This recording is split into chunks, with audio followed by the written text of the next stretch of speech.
Hallo, herzlich. Hello, a cordial welcome, Dobry dan, ahoy, here on the premises of Hessen's representation in Brussels in the context of our series Europe after the elections. The Czech Republic has voted. And yeah, it got a little bit lost among the other important events this weekend, the significant demonstrations in Poland, to give an example, and of course the recognition of the Austrian Chancellor Kurz. But let's have a look at the elections. Since Saturday or Sunday, we have the results, and we can state it's a real nail-biter. We do not yet know the definite outcome of it, so we will have to look into it for quite some time also here in Brussels. 8.5 million Czech citizens were asked and invited to cast their ballot. And the present head of government, Babiš, and his party, the ANO, have actually lost their majority. It was a conservative alliance, Spolu, that could convince most voters. Now we would conclude they formed the government. But nothing is easy in the Czech Republic. The Czech president has to mandate to form a government, and we have here a problem with the President Zeman. He is a known friend of Babiš, and he's currently in hospital, and no one knows exactly what the health situation is. So it's rather confusing, so we try to shed some light into the situation. We'll soon enjoy a discussion with a very distinguished Czech journalist who will help with our understanding. But first of all, we're happy to give the floor to the Hessen Secretary of State for European Affairs, and he's actually present here.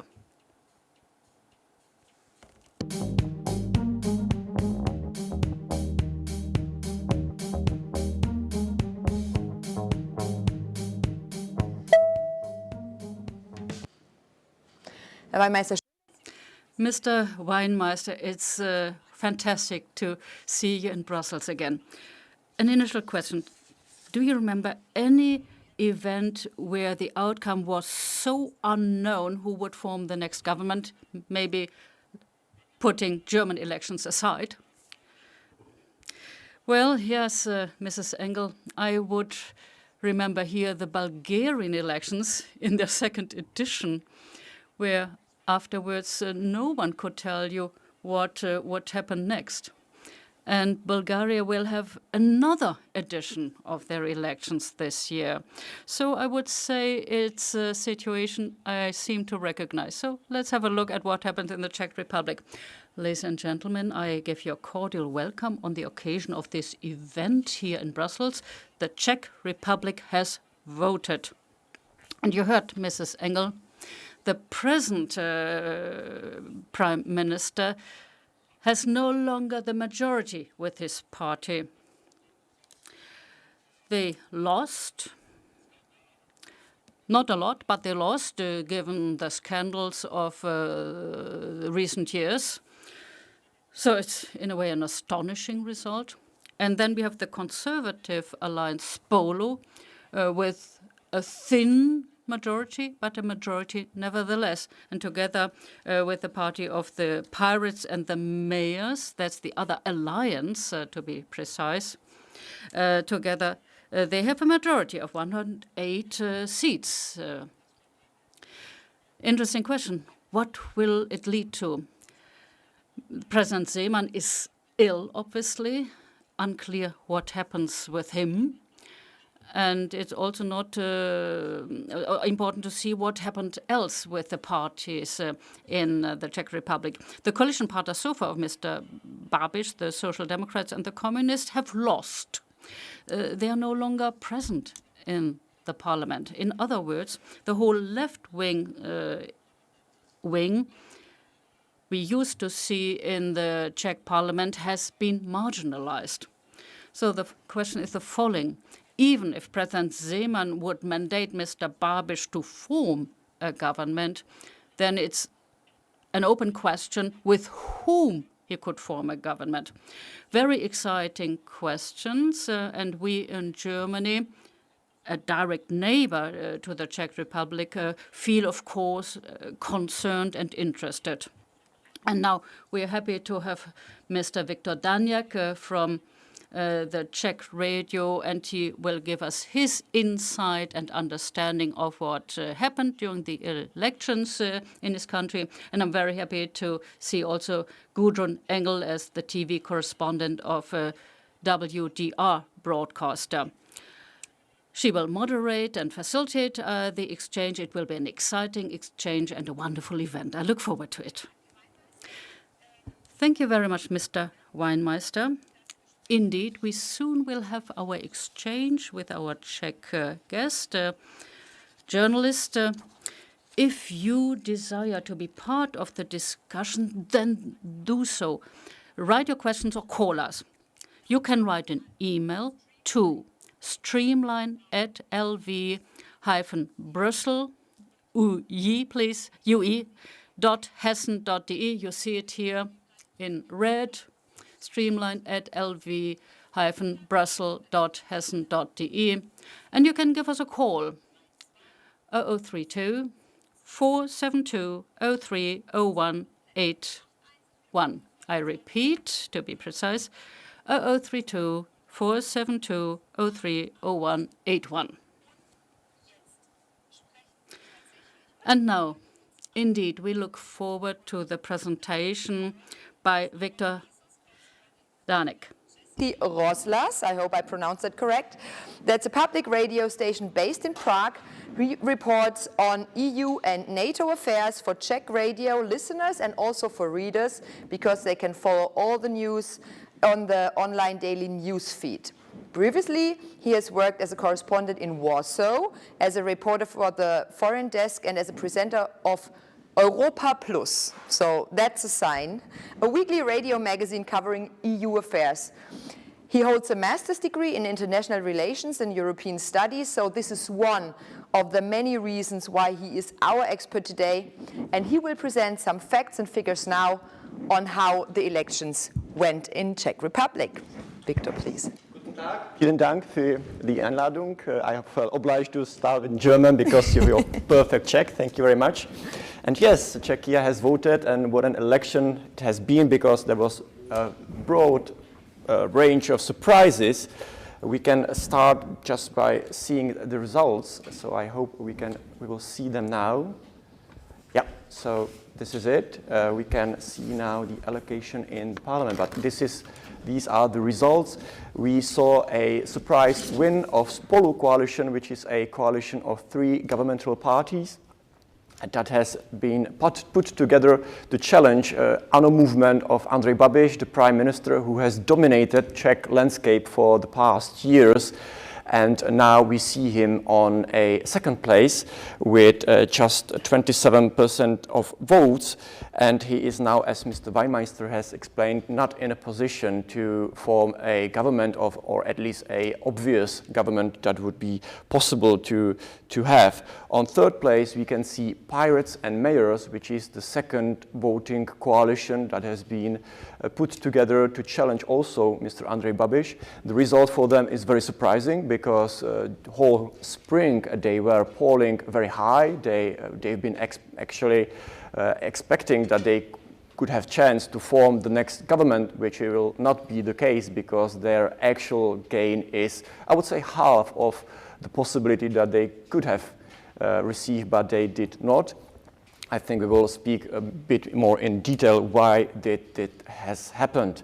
And then on fourth place, there is SPD, which is a Czech far-right party, anti-European, anti-migrant, now also anti-vaccination, anti-COVID measures party that has nothing to do with German SPD, even though the name could be confusing. But this is so. And those are the only 4 blocs or coalitions parties that have managed to get seats in the parliament. Now we see also 3 parties that were also having some results that were quite high, but not enough to pass the 5% threshold to get any seats. So there is Přísaha movement, which is a new I would say, populistic anti-corruption movement that was expected better, I would say. In the polls in the beginning, it was showing good results, but it has kind of lost breath in the campaign, so it has not received enough votes. Then we see ČSSD, which are Czech Social Democrats, a former government, or still a governmental party, minority partner in the government, and it has not passed the 5% threshold, which means that this party, for the first time in the Czech history, will not be represented in parliament. And then we see KSČM, which are communists. It's a successor of the party that has led the previous communistic regime in Czechoslovakia. And also, for the first time in history, this party has not passed the necessary threshold to have any seats and is now out of parliament for the first time in the history of Czechia. So let's see the seat allocation. We can see that there is a clear majority for the two opposition coalitions, Spolu and Pirates and Stan. Together they have 108 seats in the parliament, which is clear majority. Then we see ANO movement with 77, if I'm remembering this correctly, seats in, 72, sorry, 72 seats, and then SPD with 20 seats, which is more or less the same they had in previous parliament. We see also the upper chamber, Senate, which is not that important for now for the creation of government, because the next government will have to ask for confidence vote, and the confidence vote is took only in Chamber of Deputies. So that is what is important to look at. Yeah, and now let's look briefly on some faces of important people who should we maybe know to have a better understanding of what's happening in Czechia. This is Czech President Miloš Zeman, who is now by far the most important person because he is the kingmaker. He is the only person who can name the next prime minister, and without him, nothing can happen for the moment. And as Mr. Weinmeister has said, he is now in hospital in uncertain condition. So that's a big question, what will now happen, and I'm sure we will discuss this also further, what are the possibilities for now, because without him or without some replacement on his position, there is no possibility to form the next government. Then we see the winning coalition. On the left, the man with glasses is Petr Fiala. He is the leader of Civic Democratic Party, ODS, which is a party who led many governments in the past and had problems with corruption, so that's the reason why they had some problems in past, but now it seems that they are back. Petr Fiala is the new leader. He's a distinguished professor of political sciences. He's a former rector of Masaryk University in Brno. He has been kind of under attack during the campaign for lacking some personal charisma, but it seems that is precisely what helped him, that he was calm during the campaign, that he was not showing himself too much. He didn't enter the personal fights between Andrej Babiš and leader of Pirates, Ivan Bartoš, so it seemed that it helped him actually in the end. Then we see Marian Jurečka, that's a chairman of Christian Democrats of Czechoslovakia, who was former Minister of Agriculture. And then we see the only female leader among parties, Markéta Pekarová-Adamová, the leader of pro-European Top 09 party, which is which was created in 2009 by splitting partly from Christian Democrats, partly maybe some voters also from Civic Democratic Party, and they formed a new pro-European conservative party.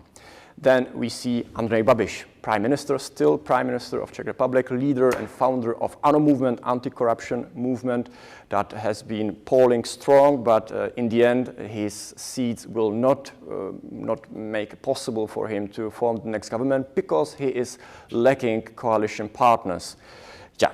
And now let's see the other blocks. So we are quick and we have so much more time for discussion. Here we see Ivan Bartoš, leader of Pirates Party, which can be maybe surprising because it's not much known direction of politics, maybe, let's say, in European politics. But Pirates have been in Czech politics for some time, mostly outside of parliament. Last term, they got seats and they were hoping to get stronger and actually form the next government. The polls were actually promising them so, but in the end, their campaign lost a lot of power because they were under constant attack of disinformation. Also, their campaign was not very strong, mainly in the end, and they received much less than they had expected. And they are actually also kind of a victim of Czech political or voting system, because they were candidating with a coalition with Starostové movement. We see now Vít Rakušan, the leader of mayors movement, which is a composition of many different anti-corruption mayors from all of the country, which is maybe a centric movement. Pirates are more liberal, I would say. And because of the Czech voting system, voters had right to cross names they prefer on the ballot list, and many of them maybe under influence of disinformation, maybe also under influence that there were not enough women also on the ballot lists.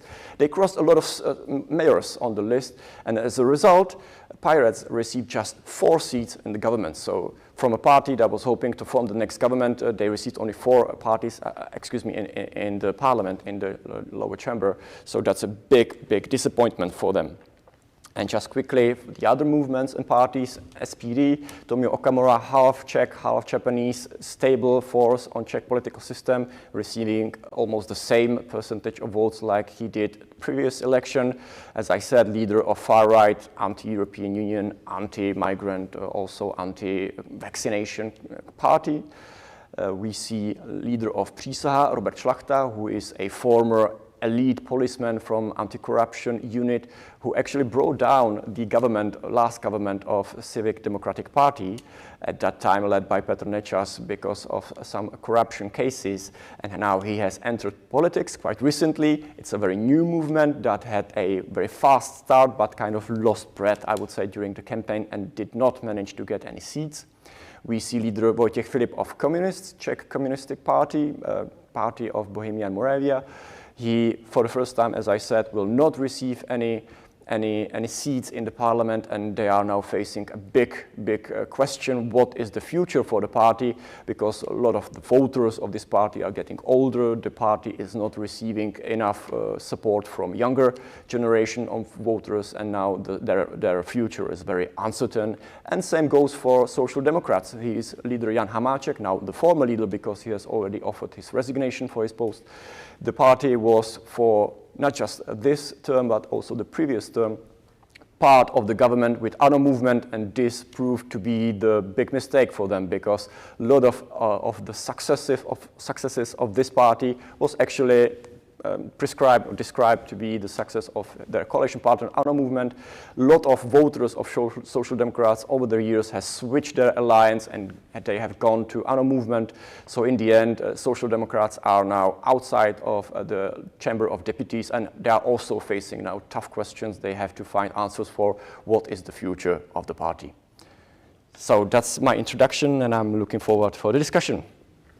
Yeah, thank you so much, Victor, for all those interesting facts. I think we go more into depth, and preferably in 3 blocks. I would suggest that we first speak about the difficulties in forming a government now with the kingmaker, as you presented the president, and then speak more about the potential new members of the government, of the new government, and then finally what this will all mean from a European perspective, looking forward to the Czech Republic having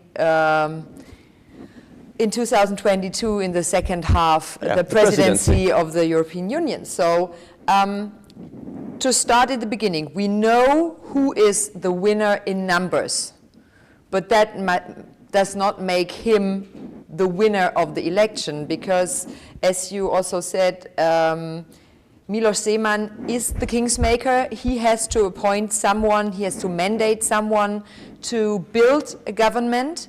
He already said, even before the elections, he will not mandate a coalition of parties, he will just give it to one party. And also he's a big supporter of Andrej Babiš. So do you expect that we see, in the end, probably not the winner building a government, but the second one coming in? I'm not so sure about it, because the reality is, as we saw, quite obvious. There is no, at least obvious solution for Andrej Babiš how to find coalition partners. He may try to to kind of break apart those coalitions and try to put maybe the civic society, a civic democratic party on his side, which he actually said he would try to do to break the coalitions. But I'm not so sure this is something that is very likely. The Civic Democratic Party said their preference is to make a coalition without Andrej Babiš, without ANO movement, with pirates and mayors. The same goes for pirates. They also prefer to work with the Spolu coalition.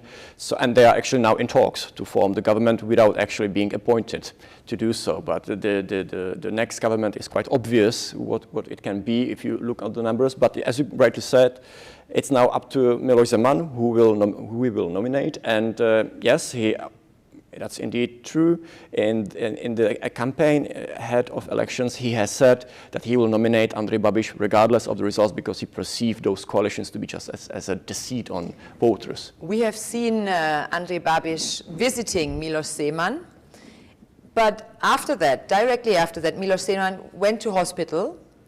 And we don't know anything about his, well, we don't know whether he's conscious or not. We don't know about the state of his condition. But this postpones everything because there's a kind of a gap and we don't know how fast he will probably recover.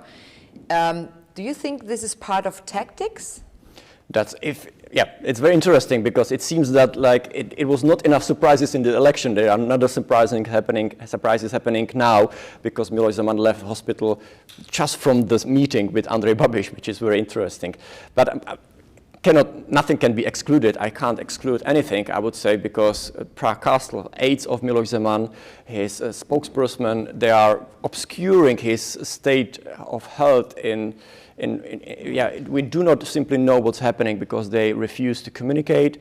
His spokesperson firstly said that Miloš Zeman is just tired and he's resting. Later he had to admit that he is ill without specifying what kind of illness he has. And now we see him in intensive care unit in hospital. We saw some pictures when he appeared to be without consciousness. When he was transported to the hospital. So we do not know nothing, and as you exactly said, without him there is big uncertainty now what will happen, because without him the government cannot be formed. Are there any deadlines or transitional periods? There is a deadline for the current government to resign, and it is obliged to do so, and then there are not so much deadlines. It's quite, the situation is very uncertain. There are possibilities in the constitution what can be done now in case that Miloš Zeman won't get better. Now, I think that the leaders of parties will wait for some time if his situation, if his health will get better, if he will be able to nominate next prime minister. But if this will not happen, then they, I think, will have to act. And there is Article 66 in the Constitution when the majority of votes in both chambers can pronounce president unfit for the presidency. It doesn't mean that he will lose the presidency, but for the time being, the presidency or the powers can be given to other people, like the chairman of the Chamber of Deputies. So the most important thing right now is to actually elect the chairman of the Chamber of Deputies, because then he will be the kingmaker if Miloš Zeman will not be able to appoint the next prime minister. Can you imagine that Andrej Babiš now uses this gap, saying, okay, I have been governing this country for such a long time, everybody knows me and I have lost only slightly. I go on till this whole problem is solved? I mean, you said there is a transition period when they have to resign. Yes. But do we expect Andrej Babiš now for the summit in October next week and in December probably also, because there is no change? I think we will see him in Brussels, definitely, because there is no limit. He has to put his resignation, and then he can lead the government even without confidence for quite some time. And he can definitely use it, and there is no obvious solution for the situation, because constitutionally speaking, there is just no other possibility to form the next government without either president or the chairman of Chamber of Deputies. So we will have to wait for quite some time, and it can drag for weeks, maybe months. So the political situation in Czechia now is quite in limbo, I would say. Mm-hmm. So then let's have a look well, I wanted to say back, but probably it's not back, at Andrej Babiš. He was very popular for lowering the unemployment numbers dramatically. On the other hand, he's quite known, and not just in Brussels, but you mentioned that in your speech as well. I mean, the word corruption, you used it several times. There have been investigations. Now we heard about the Pandora Papers, him buying a castle in France, and well, all the tax evasion, money laundering, etc., etc., the Agrofert company. Is that now the Pandora Papers? Was that something where people said, like, okay, now that's enough? That's one of the surprises of the elections, I would say, because if we look on the result of Andrej Babiš and we compare it to his previous result, we can see that he basically has the same support. People were not touched about this at all, that there is just minor difference of 30 or 40,000 votes, which is nothing for a 10 million country. So yeah, that's one lesson from the election, I would say, that this didn't cause any effect on his support.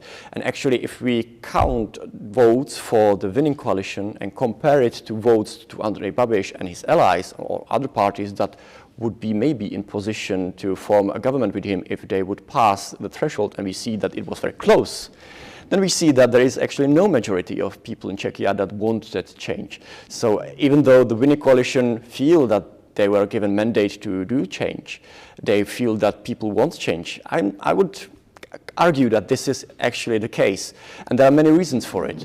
One is that Andrej Babiš is, well, he says he doesn't own them, but he previously owned them, media I mean, now they are in trust fund, but a big chunk of Czech media landscape is actually controlled by Andrej Babiš, and those journalists he owns are not critical of him. Big chunk of his supporters and voters actually do not consume any media and are dependent on information they receive from his Facebook page because he's very active on Facebook. So they do not receive critical information. And we see maybe some, I would say, it's a immunity maybe of Czech citizens, and maybe some tiredness because those scandals, there is so much of them. It's been dragging all 4 years, every time something new.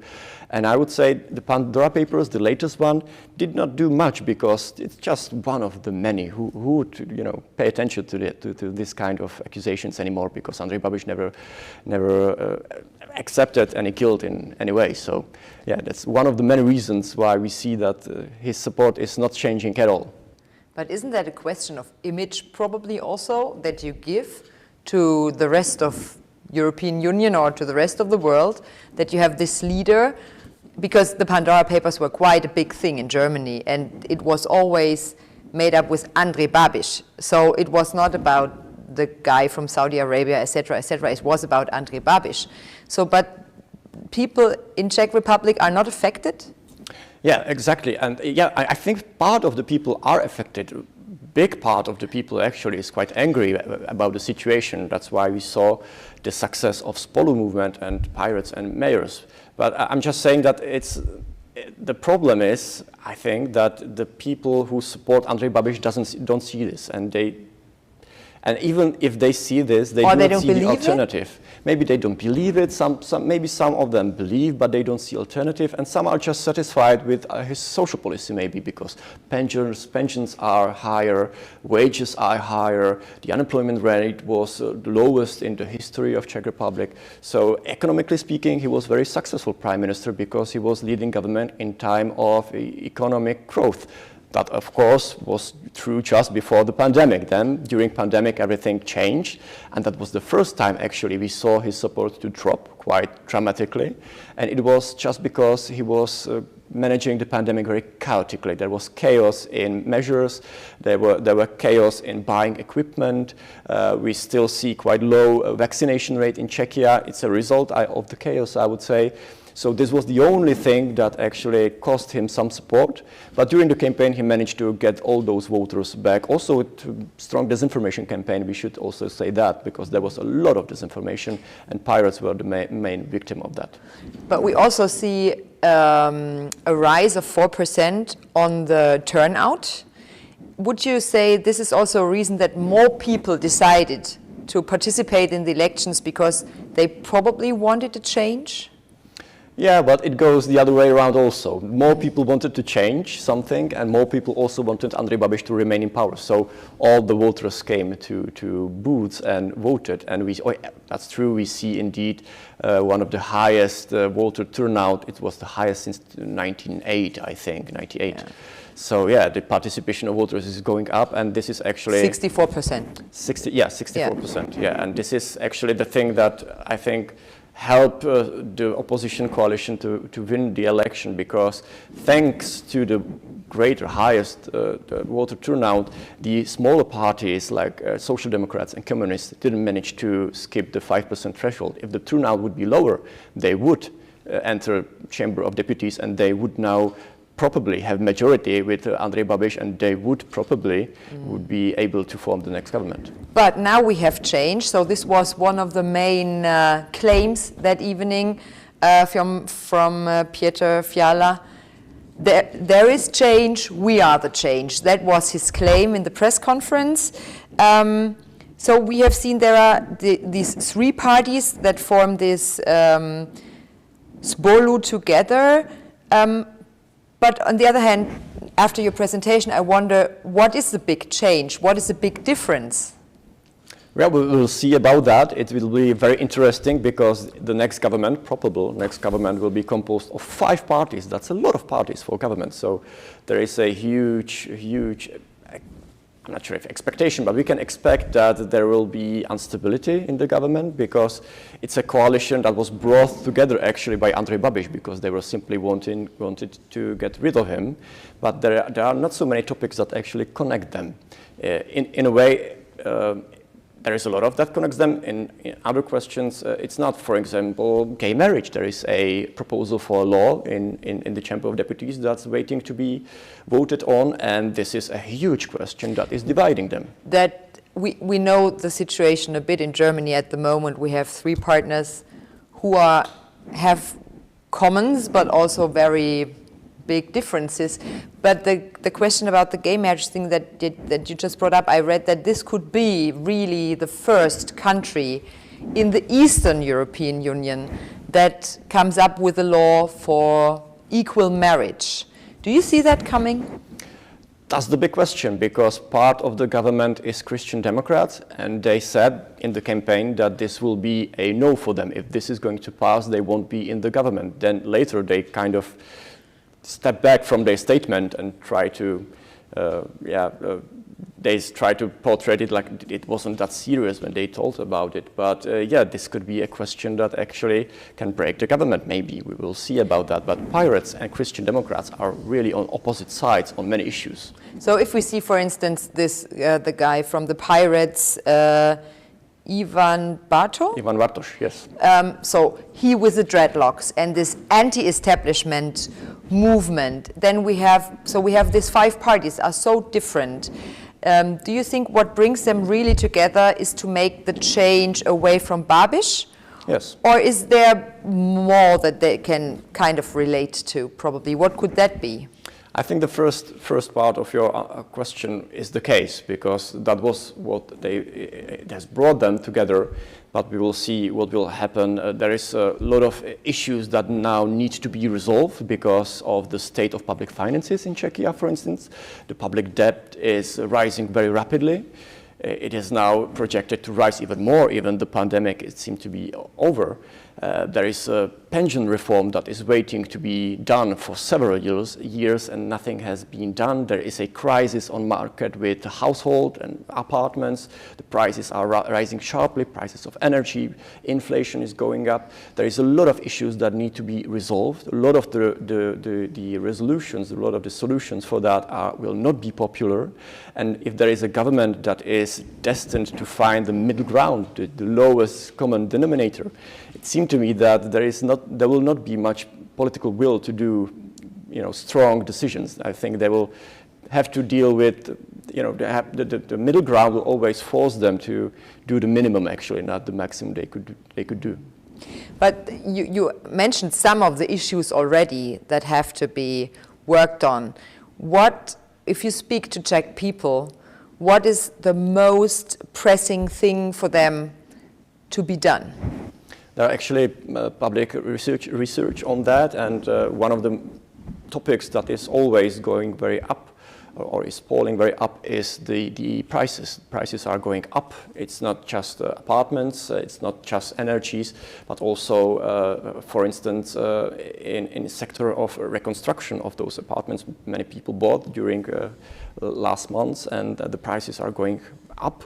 And it was not actually a topic in the campaign at all. The campaign was not about topics, which is also very interesting. Even though there are so many issues that need to be resolved, there were no public discussion about it in the campaign. So actually a lot of people will now have to wait what will happen because they simply do not know. There were no solutions proposed during the campaign, or almost no. And if there were, they were not visible because it was all about Andrej Babiš in a way. This is very typical, I would say, for European elections. All the elections that we've seen within the European Union in this year already have been exactly like this, focusing on people, focusing on heads and not so much on topics.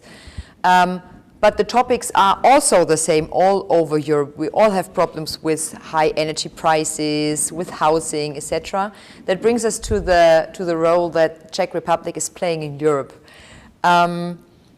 Andrej Babiš was standing firm with his Visegrad alliances.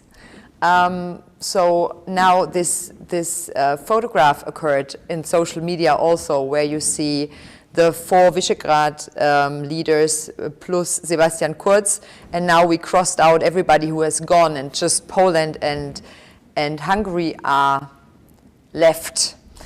Do you expect a new government to bring Czech Republic closer or back to European values, probably? I saw a lot of enthusiasm in that because, yeah, there is expectation that the next government would be more pro-European. It will turn its back to Russia and China. But I would put a bit doubt in it because let's not forget that the leading party in the next government, Social Civic Democratic Party, is a member of ECR group in European Parliament. So it's a very close ally of Polish Law and Justice Party, the governmental party in Poland. And it was actually kind of trying to lure into their midst Viktor Orbán after his Fidesz was forced to leave EPP. So yeah, they are quite close, I would say, in many aspects, in many topics. Don't forget, it's also a very Eurosceptic party. It's a party of former President Václav Klaus. It's a party that do not want Czechia to accept euro, to enter to Eurozone.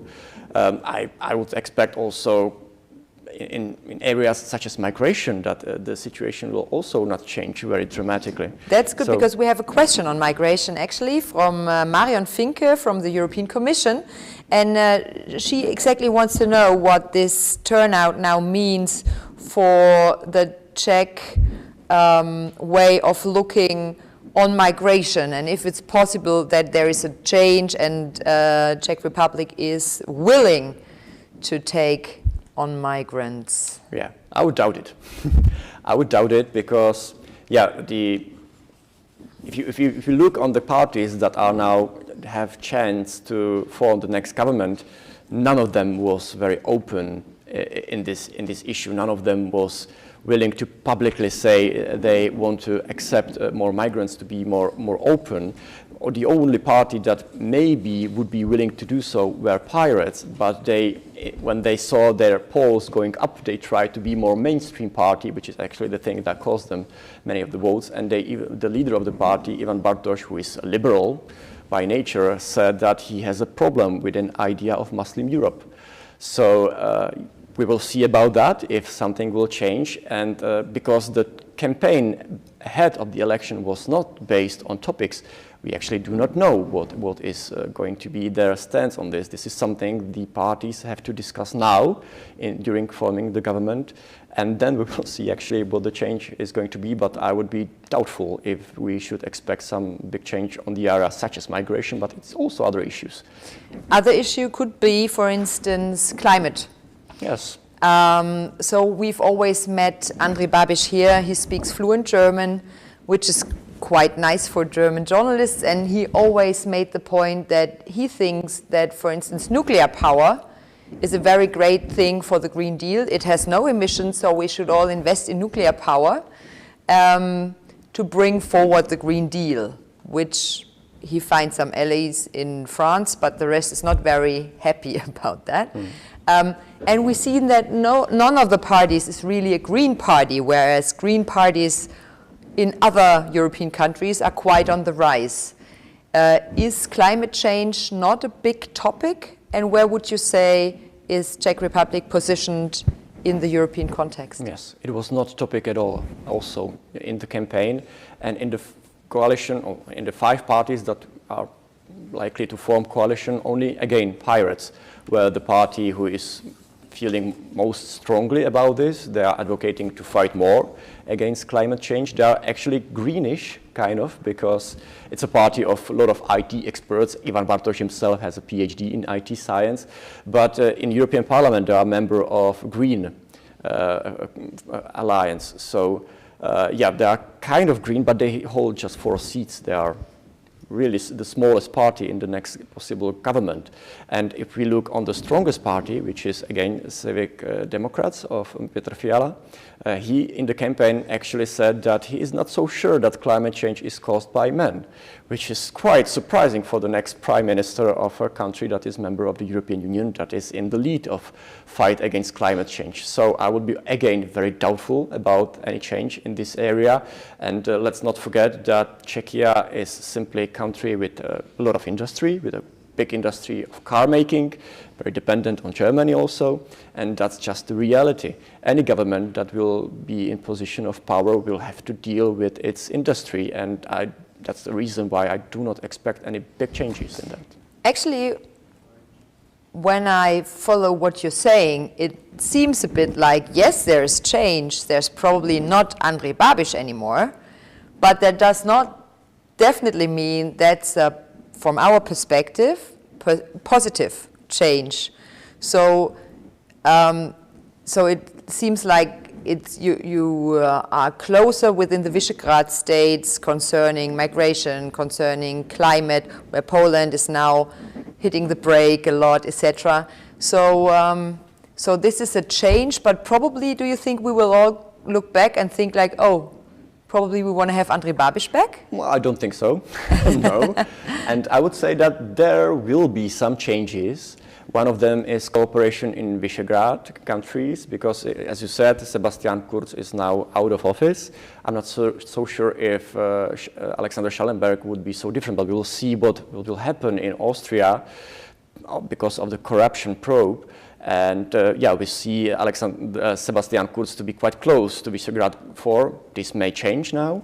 We see now we will see a new government in Czechia. We saw a new government in Slovakia. So it seemed to me that it will again be more V2+2 instead of V4 as it was before. Because on many issues, I don't think the cooperation would be so strong as it was before. And one reason is also that Viktor Orbán made a tactical mistake, I would say, because he entered very openly the campaign in Czechia to support Andrej Babiš. And he placed his bet on a wrong horse, because Andrej Babiš is not going to be very likely the next prime minister. And he endangered his potential relationship with a party that actually wanted to be closer to him. So I think that this is a change we can expect. And the other thing, you mentioned nuclear power. This is very important because Czechia is in search. There's a public procurement to find a new company who would build new reactors. And I would expect that Andrej Babiš was not pro-Russian or pro-Chinese, but Miloš Zeman was as president. And Andrej Babiš tried to be close to him as possible, so he kind of adopted his views on many issues. One of them was nuclear power. Now I would expect a change in this area. So for me, I would say Rosatom has now no chance to enter the run to be the next contractor for the next reactors. When we speak about the V4 and Austria, would you say, from the orientation part and looking for allies, etc., that it's more to your close neighbors, direct neighbors, or do you expect more a focus on Brussels and to have the whole overview? It is interesting precisely because of the Czech presidency, because now the next government have to have this discussion what they want to do with the presidency, and I didn't see this discussion in the campaign. So again, we don't know, we will have to wait. But that this is an area where I would also expect at least some slight changes, at least some efforts to find new partners, mainly on the western part of Europe, which was something very lacking in the past years. I spoke a lot about Civic Democratic Party, who will lead the next government, but there are four other parties who are more pro-European. There is very pro-European Top 09 party, Conservative Party. There is very pro-European Pirates and Mayors movement. So in the end, again, even Petr Fiala will have to search some middle ground with his coalition partners who are more pro-European than he himself. So I would expect at least a slight change in this attitude and at least an effort to be more pro-European, to be back into European politics. Thank you very much, Victor. We will follow that too, and looking forward, and we will also be very curious how this all works out, also with a broader view to the European presidency in 2022. Thank you so much for all your insight. Thank you for having me. Vielen herzlichen Dank für Ihr Interesse an dieser Veranstaltung. Wir werden die Wahlen in Tschechien natürlich weiter verfolgen. Sie werden mitbekommen, sobald es eine Regierung dort gibt, aber wir haben natürlich gerade erfahren, das kann sich jetzt Wochen und Monate hinziehen. Wir sind also sehr gespannt. Nicht so lange müssen Sie warten, wenn Sie die nächste Veranstaltung hier in der Hessischen Landesvertretung sich anschauen möchten. Das können Sie schon übermorgen tun. Dann geht es hier We will be talking about the expectations of the small and medium enterprises as far as the industry approach is concerned. You can see all this online here from the representation of Hesse. Thank you for your interest and see you soon.